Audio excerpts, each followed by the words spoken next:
If, when the chips are down, the world's most powerful nation, the United States of America, acts like a pitiful, helpless giant, the forces of totalitarianism and anarchy will threaten free nations and free institutions throughout the world. It is not our power, but our will and character that is being tested tonight. The question all Americans must ask and answer tonight is this: does the richest and strongest nation in the history of the world have the character to meet a direct challenge by a group which rejects every effort to win a just peace, ignores our warning, tramples on solemn agreements, violates the neutrality of an unarmed people, and uses our prisoners as hostages? I don't think he meant it to have an inflammatory effect, but it did. And it sent the country into a spasm of hysteria, which then was greatly exacerbated a few days later when 4 students were killed at Kent State. On the night of May 2nd, the Kent State ROTC hall was put to the torch. 2 days later, students confronted Ohio National Guardsmen. Some guardsmen fired into the crowd. 4 students were killed. Student protests erupted on hundreds of campuses, many shut down.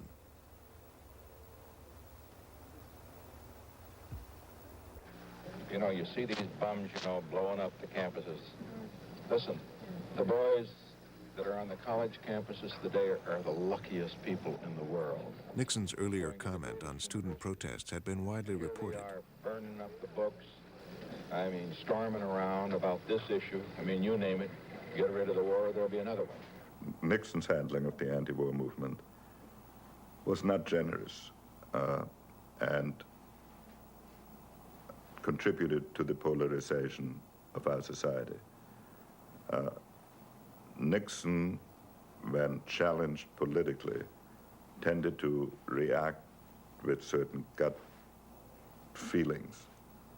And he never found the language of respect and compassion which might have created a bridge at least to the more reasonable elements of the anti-war movement, so that Civil War conditions developed. I got a family. My boy went in the army when he was 18 years old in a day. Suppose they come over and take over the country. What are you going to do then? If you don't back up your own president, I don't care who's president. We back them up. And that's what all the white men do. They love the flag of this country and they live here. And they're going to do everything they can to protect it. This week, straight from the heartland, the attitudes and the... Television covered the conflict in the cities, and on occasion it turned to what ABC News' Don Farmer termed the heartland. There are many towns and counties like this one, and these people make up an important segment of American society. But too often their voices seem to get lost amidst the clamor from our urban centers. And so ABC News came here to Grand Island to listen. Well, we voted Nixon in as our president, and we have to go along with his judgment. I think probably we do have closed minds for a lot of things. We are going by the old rules and regulations, and we haven't advanced. And I have 2 children in college now, and they're for this moratorium and all this, and very concerned with the Cambodia situation. One of the reasons I bought the flag is because I have a brother-in-law that's fighting in Vietnam right now, and I feel this is one way that I can tell my feelings about what he's doing over there and show some kind of support. Another reason is because I want my sons to grow up with a respect for the United States flag, and I feel if they see it flown here every day that they will get this respect. The heartland remained conservative, but some Americans were coming back from Vietnam with changed perspectives. One of them was Lieutenant John Kerry, here filmed in the Mekong Delta with his own 8mm camera. A typical mission, it really didn't have any sense to it. The logic that was explained to us by the command in Vietnam was that we were, quote, showing the flag in the backyard of the enemy. There were people who believed. There were people who believed that we were fighting communism and that this was terrific and it was important, and who were all swept up in it. But I think most people did not. Most people began to see that. We weren't gaining any territory. We weren't winning the hearts and minds of anybody. We certainly weren't securing any particular strongholds or strategic objectives. We were simply doing a very macho kind of public demonstration of our presence. People did not listen to the veterans of the war. The press itself had difficulty in perceiving of a group of Vietnam veterans being opposed to the war, and that it was a story of profound importance. Why the war itself was wrong, and why we were not going to be successful, and why we had to recognize that.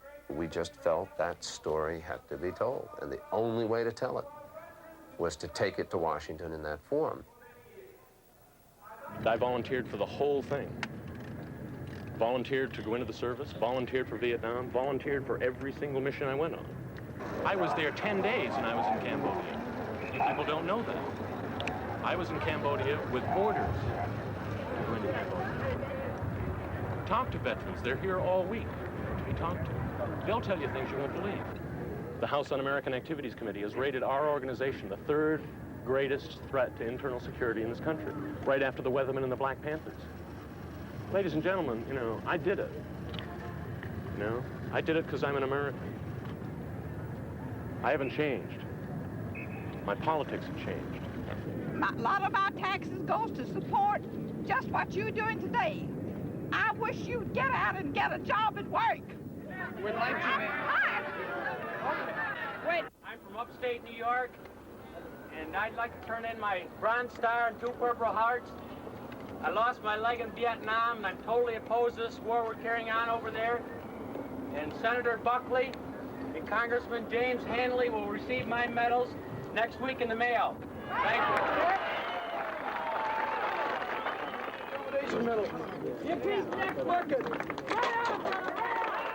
One by one, decorated veterans flung away their medals on the steps of the Capitol. The American war was winding down. GI casualties were decreasing. But those veterans who opposed the war were asking for something more than an end to hostilities. We wish that a merciful God could wipe away our own memories of that service, as easily as this administration has wiped their memories of us.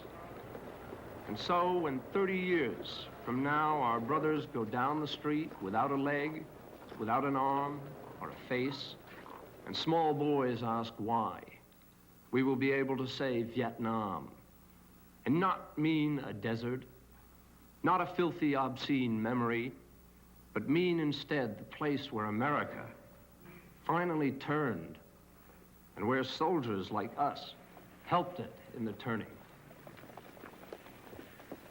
Across America, thousands of families by now were visiting the grave sites of their children killed in Vietnam. And millions of Americans were sharing their losses. Our Father who art in heaven, hallowed be thy name. Thy kingdom come, thy will be done on earth as it is in heaven.